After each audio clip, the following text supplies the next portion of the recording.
রাজনৈতিক নেতা নেত্রীদের ধৃষ্টতা বেড়েই চলেছে। ক্ষমতা এসে ধরাকে সরা জ্ঞান করছেন তারা।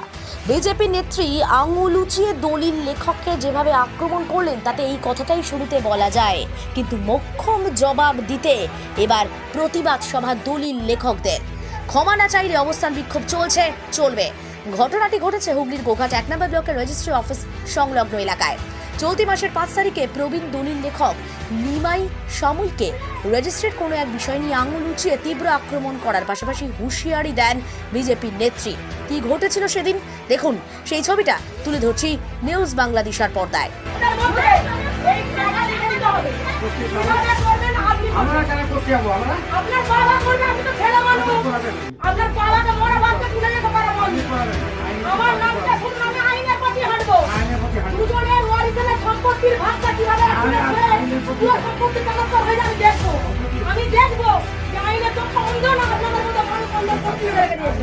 এরই প্রতিবাদে আজ বৃহস্পতিবার পশ্চিমবঙ্গ দলিল লেখক সমিতি গোঘাট শাখার উদ্যোগে প্রতিবাদ সভা।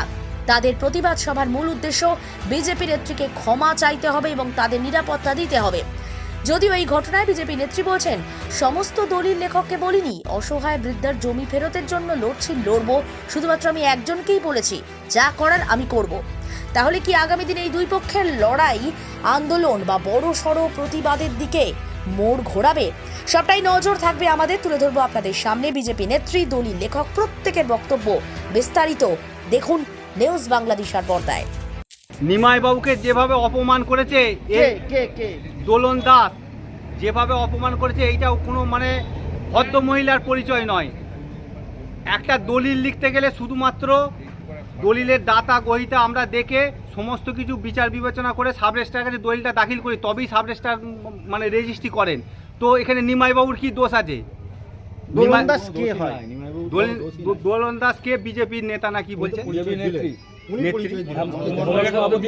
মন্ডল সভাপতি। উনি রেজিস্ট্রি সম্বন্ধে ওনার কোনো ধারণাই নাই যে কিভাবে রেজিস্ট্রিটা হয়। উনি দুম করে এসে ওনার শুধুমাত্র প্রচার পাওয়ার জন্যে একজন বাবার বয়সী লোককে এইভাবে করে অপমান করলো।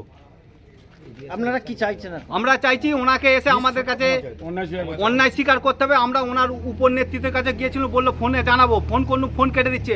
ওনার সাথে বসার ব্যবস্থা করুন, উনি এলেনই। তাহলে এই উনি নিজেও বুঝতে পেরেছেন যে আমি কত বড় ভুল অন্যায় করেছি, ভুলই করেছি বা অন্যায় করেছি। যাই হোক, একটা দুটো মনে মনে অনুতপ্ত হয়েছে কি না হয়েছে সেটা তার ব্যাপার। তবে আমি যেটা বুঝতে পারছি যে ভুলটা হয়েছে, এটা মনে মনে ভেবেছি, আমার যেটা ধারণা।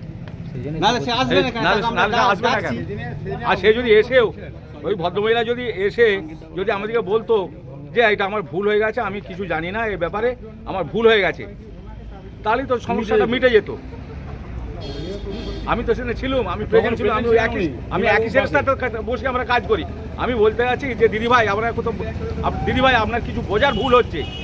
সে কোথার কোনো কোথায় বলতে দেয়নি, সে যে একতরফাভাবে বলেই যাচ্ছে, একতরফাভাবে অশ্লীল অশ্রাব্য গালিগালাজ পর্যন্ত করেছে। আমি তো দিয়েছি অশ্রাব্য গালিগালাজ, যেটা মুখে বলতে পারবো না।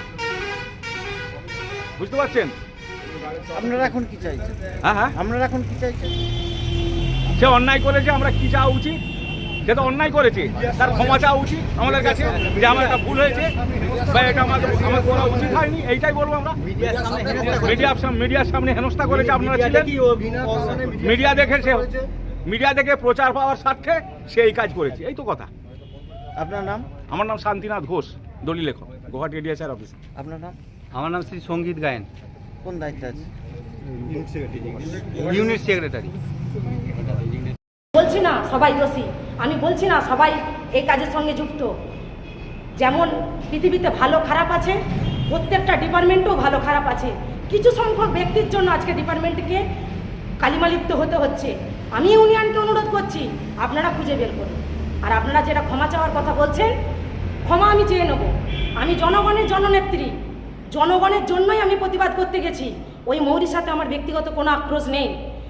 আজকে যদি কোনো এক মায়ের চোখের জল আমি মোছাতে পারি, আমি জানবো যে হ্যাঁ, আমি একজন জননেত্রী হতে পেরেছি।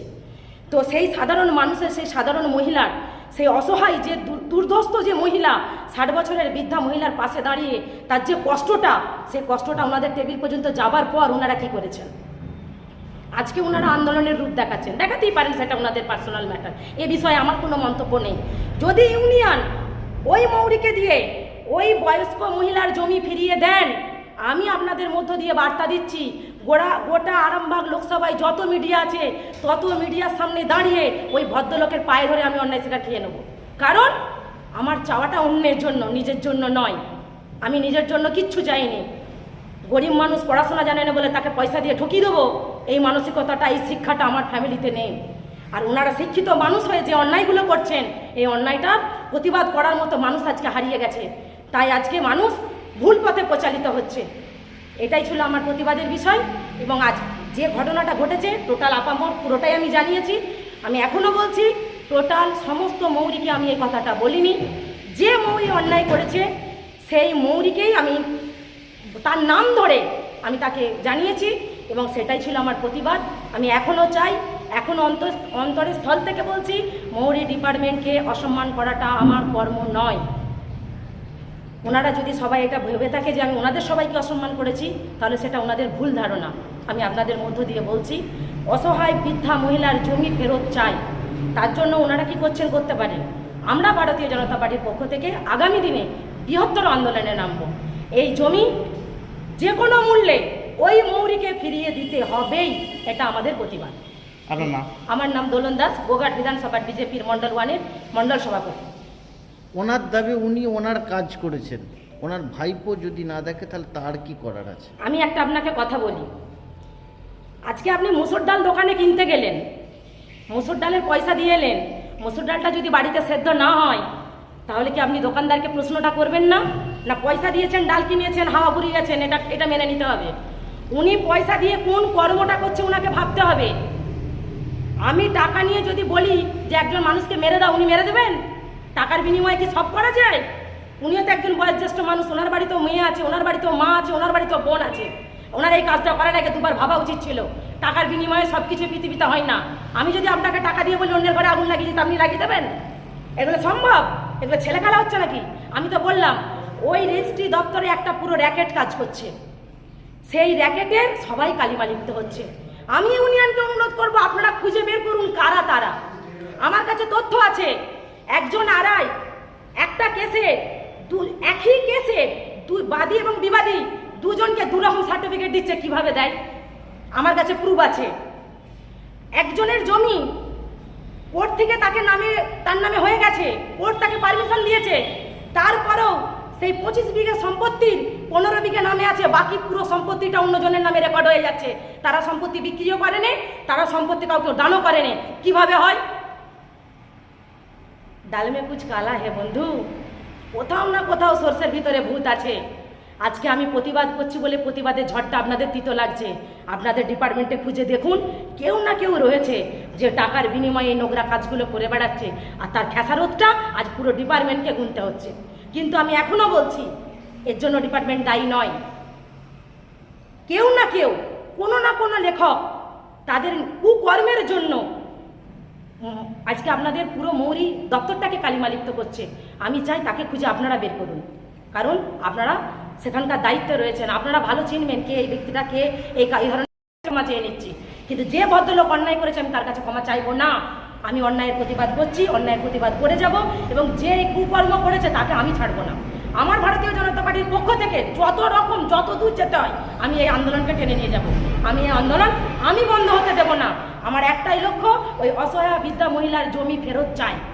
আর তার জন্যই আমার প্রতিবাদ, তার জন্যই আমার এত কিছু করা, আর তার জন্যই আমি করেছি। আমি যা করেছি নিজের ব্যক্তির জন্য কিছু করিনি, আমি জনগণের জন্য করেছি, জনসাধারণের জন্য করেছি। কেন? আমি 19 সালে একটা দলিল লিখেছিলাম তার ভাইপোকে, সে 2020 সালে সেই দলিলের তার ভাইপোকে দানপত্র করেছিল। চেন্নাই সেখানকার লোকেরা এসেছিল, এসে দলিল করছে, বলছে এটা তুমি টাকা নিয়ে করেছো। তারপর আমি বললাম যে আমি কেন করবো, আমি তো দলিল এলে করতে বাধ্য, আমাকে দলিল লিখতে হবে, নাহলে আমার চলবে। এমনি তো আমাদের তো সরকারের রেভিনিউ আমরা দিই, এই জন্য আমি দলিল লিখেছি। কত নাম তো হলো কেন আজকে? আমাকে বিরাটভাবে ইয়ে করলো, ভয় দেখালো এবং আমাকে যা তা করে বললো। কিন্তু উনি দাবি করছেন যে এইখানটা নাকি ঘুঘুর বাসা। হ্যাঁ বলেছেন, এবং সব দলিল লেখক সুমিত্রা দলিল লেখক যারা আছে তারাই সবাই এর মধ্যে আছে। এখন কি চাইছেন? আমি চাইছি আমি তো কোনো অন্যায় কাজ করিনি। এখন আপনি কি চাইছেন তাহলে? যদি আমাকে পাল্টা আমাদের কিছু বলে দিয়ে করে দেয়, আমি তার জন্য ক্ষমা চাইছি। উনি ক্ষমা চাই।